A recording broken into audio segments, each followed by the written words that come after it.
dal leen nag jàmm sur ma chaîne YouTube Ali Vision gars yi namoon ngeen ma lool waaye maa leen raw gëjoon nañu def vidéo nag mais xam ngeen rek nekkoon ci ay quelques business mais nag di jégal war bi wér nag mais tey gars yi dañoo ñëw ak yéen ci beneen vidéo boo xamante ne bu am solo la vidéo bi nag du lenn tey nag dañoo ñëw pour waxtaanee lenn suñu mbokk graphiste yi ñuy gis erreur yoo xam ne ñu ngi koy def te yooyu lañ bëgg a waxtaanee tey fii ci chaîne bi bu fekkee nag loolu intéressé na maa ngi lay invité que pour nga topp vidéo ba vidéo bi jeex pour nga mën a comprendre li bu fekkee da nga ko daan def nga bàyyi ko mais surtout tamit bul fàtte abonné bés bu rouge bi s'abonné cloche de notification bi aimé vidéo bi commentaire sa xalaat partage tamit boo ko mënee kon fii lay xewee ci Ali Vision on y va ñu dem.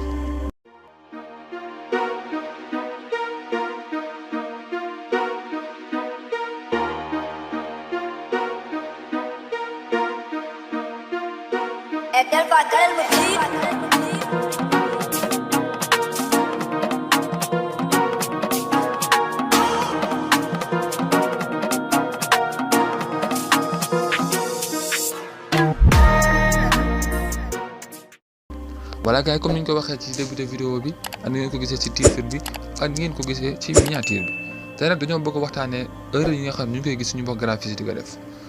ba ci jiitu nag mooy créer logo ci Photoshop ni ñuy gis ñu bari dañuy créer logo ci Photoshop dëgg la mën nañoo créer logo ci Photoshop mais Photoshop du pour logo bu fekkee nag yow da ngaa bëgg créer logo solution bu ma lay jox te créer logo ci Adobe Illustrator mooy pour logo parce que logiciel yi ak lu ñuy bari ku nekk daa am fa nga mënee. voilà ku nekk dafa am fa nga mëne mën nga créer Photoshop mën nga faa créer logo Illustrator mën nga faa créer affiche mais la ngay am ca Illustrator affiche Illustrator mënoo ko ca Photoshop mënoo ko am ci Illustrator voilà affiche ba ngay am ca Photoshop mënoo ko am ci Illustrator mais tamit logo ba ngay am ci Illustrator mënoo koo am ca Photoshop parce que ku nekk daa am fa nga mëne bu fekkee da nga ko daan def maa ngi lay jox solution que di la conseil aussi ngay utiliser li nga xamante ne mooy Adobe Illustrator bu ci topp mooy danger bi di copier damay gis ñu bari dañuy copier danger la parce que li ngay copier moomoo ko te loolu mën nga cee am ay problème ndax li ngay copier xamoo ba xam borom après kañ la lay réclamer ak réclamation après fan lay mujj moo tax nañuy bàyyi di copier te aussi mën nañoo inspiré wu am na ay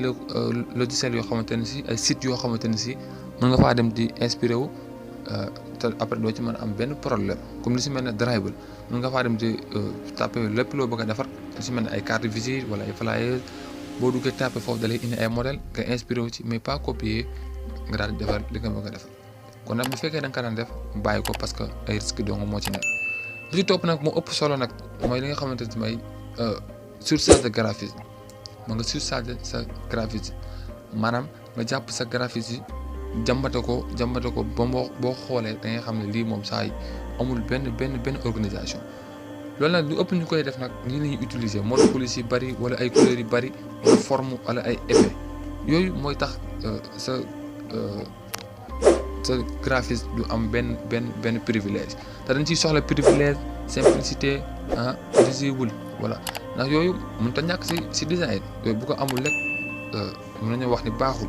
mais surtout tamit boo bëggee am li nga soxla ci sa design nga respecter les principes de base li ci mel comme alignement yeeg contraste yooyu noonu RH bi yooyu yëpp boo ko respecté ci sa design rek boobaa da ngay am lépp loo xamante ne bëgg nga ko ci sa design kon nag bu fekkee yow da nga ko daan def di jël ay effets yu bari di ko def ci sa design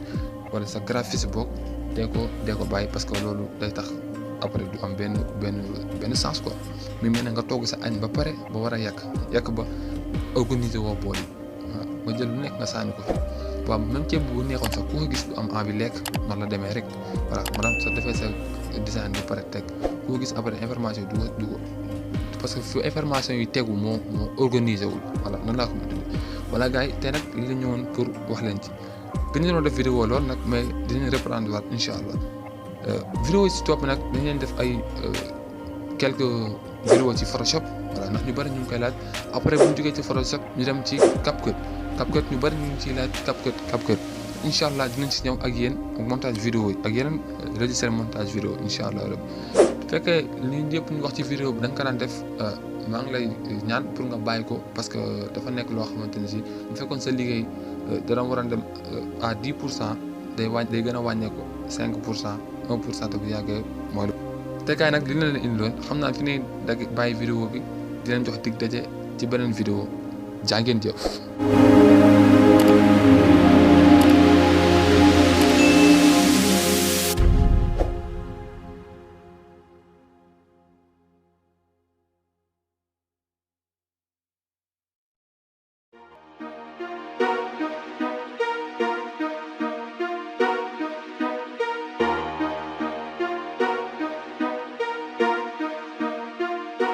Airtel Pacal El